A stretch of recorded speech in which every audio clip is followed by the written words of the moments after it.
Le dernier gars à être passé sur la guillotine en France. Suivez. C'était la dernière fois que la guillotine française accomplissait son devoir en public. En juin 1939, le condamné Eugen Weidmann ne ferma jamais les yeux, ayant été condamné à mort pour de multiples crimes violents. Sa respiration rapide trahissait la peur qu'il habitait. Pendant ce temps, à l'extérieur, quelques membres du personnel s'affairaient autour d'une structure en bois. Le bruit des pièces métalliques qui s'entrechoquaient se détachait nettement dans le silence. Ce qu'ils assemblaient, c'était la guillotine, que la France avait utilisée pendant près de 150 ans. Sa lame brillait froidement, comme si elle portait le poids de siècles d'ordre et de dissuasion à la française.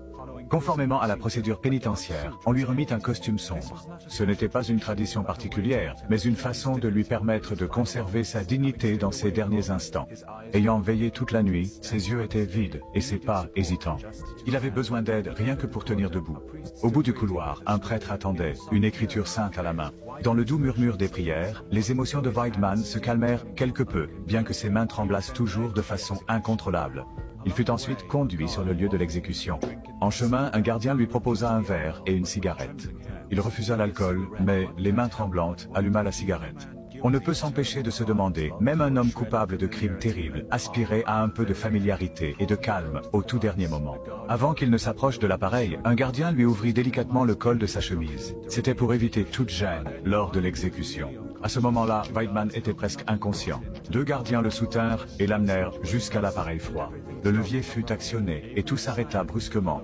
Un bref silence s'abattit sur la scène, seulement troublé par quelques chuchotements, rappelant à tous que ce qui venait de se passer était bien réel. Après ce jour-là, la France mit fin à l'ère des exécutions publiques. Une époque fondée sur la punition publique venait de s'achever, et elle nous laisse une question à méditer. La véritable civilisation consiste-t-elle à ne plus utiliser la peur pour maintenir l'ordre? Voilà, c'était le dernier mec à être passé sur la guillotine. Voilà. Dites-moi en commentaire si vous pensez que c'était une bonne, décision de abolir cette méthode. Voilà. Dites-le moi en commentaire s'il vous plaît. Merci.